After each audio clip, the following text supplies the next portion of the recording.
Alright, so now we're gonna get into music, which is our focus. So before we get into this, I want to say, like, I want y'all to give like 2 of y'all favorite classics and say why you think those are classics, so we know what y'all judging off when we do the next topic.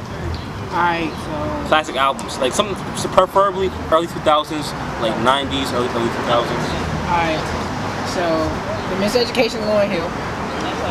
All bucks. Why? Every day. Why not, bro?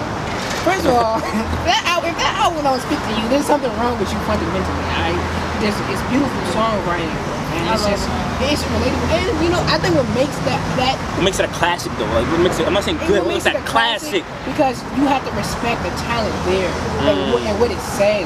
And I think one of the things that makes the album so much is the skit. Like the skit. Oh, what yeah, is love? With the kids? Yeah, because I don't know why, but that skit feels like Dave Chappelle. Like that skit feels like another hood classic. Yeah, it feels like Dave Chappelle trying to like play with you, like you know the Block Party. Yeah.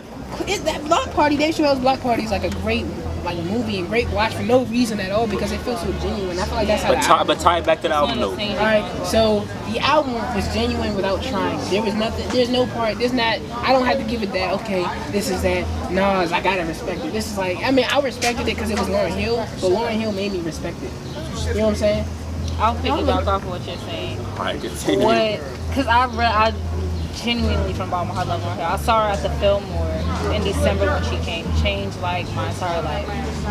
The thing is that those lyrics, the pain in her voice, how you could feel she's trying to overcome something, how she's accepting that, oh, I was in this love situation, I was vulnerable, I'm trying to make it through, like I thought someone was with me there. Just that the first song, Lost One, she's going in hard, but you can still tell she's holding on to something. X Factor, that song moves me so much.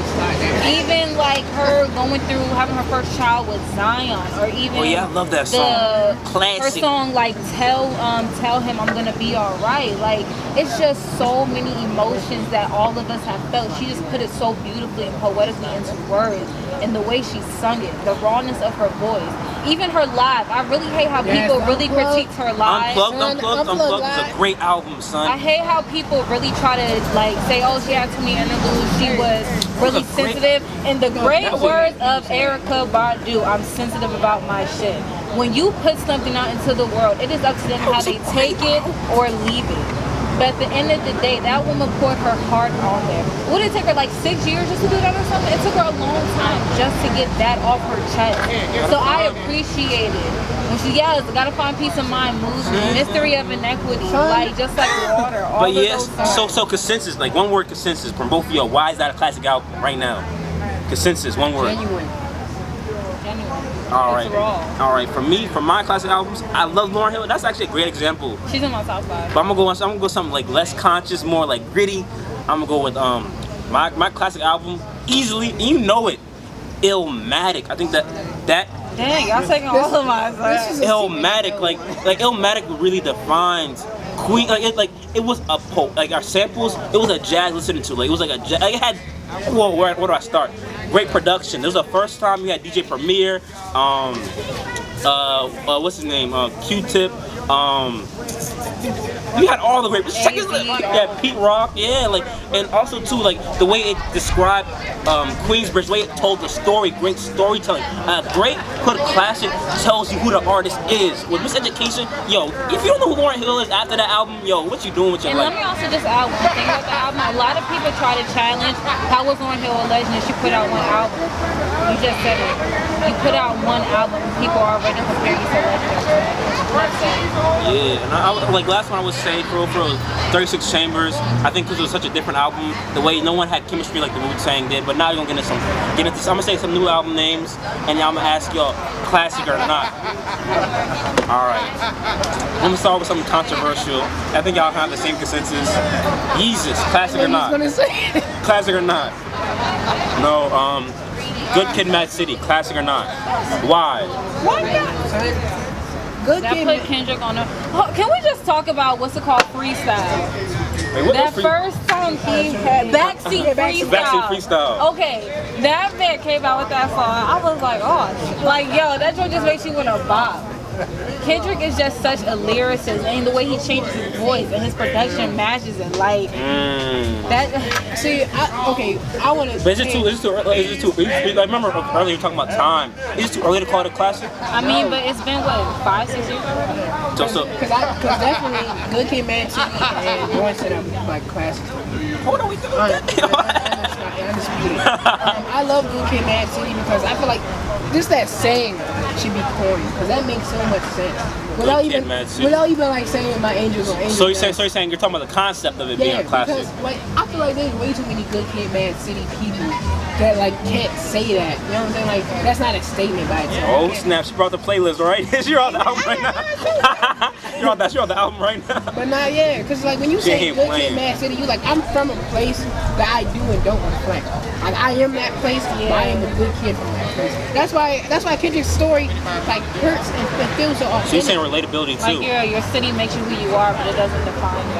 Yeah, exactly. Like you can either get caught up or you can make it out, and I feel like that's what he did. Like he made it out to play his city. Yeah. That's why I love Sing About Me and You. Yeah, because they're both the same type of song. It's like when you realize you're like, damn, bro, like this is gonna give it one day. Like that's like in Fear, like off of them, like all of those songs are like that feeling that like that place is gonna come back to either destroy you or like that place is like it's like a flaw in you. But then at the same time it's like he wants to prevail.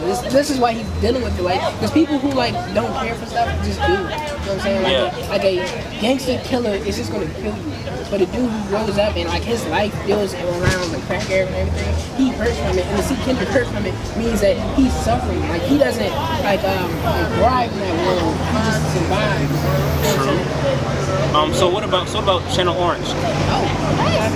Classic. Why? I'm gonna be real. It was up until recently I figured this out because everyone. No, I'm seriously because I wasn't a part of the whole. I don't even know what the hell letters they are. But like during the era when everyone was going through it, I was like. I mean, me either, but that was a classic. But I never fully listened to the album. Sonically, I listened to Pyramids. I was like, okay, I like Pyramids. I like Novocaine and Thinking About You. I like all those songs. But my friends were like, you haven't listened to Bad Religion. You don't know the meaning of that song. I listened to the whole album through, and I was like, damn. It is just he said. The thing that I didn't understand at first, he speaks in code. Yeah, that's the thing. He speaks in a lot of code. So I was like, I get it, but I'm not grasping it. And now that I'm older and I listen to him now, I'm like, wow. I once tried to write like him, Dr. Daniels tore me up, yo, facts. He still will tear you up about it. Because he told me not to write in code too, that's why I had to be so upfront. Like, you have to be honest. But his honesty works for Dr. Daniels was a great writing teacher from high school, creative writing teacher, brilliant mind. He's my mentor. He changed my life. He saved my life. I tell people all the time. He literally saved my life. Channel Orange is a classic because like no one like says it out loud, but Frank Ocean put a Kanye West.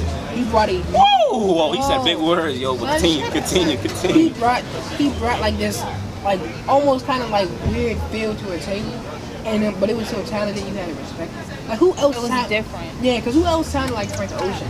Through and through. Quick question. No one else. Exactly. Besides the mind, maybe. No, but who made it work? Yeah, because like whatever Frank Ocean does, Frank Ocean disappeared off the map. Told people he was gonna drop an album sometime soon. Soon turned into what, like 5 years? Yeah. And still he drops Blonde. So Blonde, is that a classic? I haven't listened to the whole thing multiple times. I like Blonde. I know the album isn't for me. Therefore, I can't say I can't really. I'm not the right person to judge it. I'm gonna be honest. I like Nikes. That's the first. I prefer Channel Orange better. So who's more likely to drop? Whose next album is more likely to be a classic? Frank Ocean's next album or Kanye's next album? I mean, I'm gonna say Life of Pablo was a good album. Wait, hold on, was that classic? Classic. I'm yelling. Go back over there.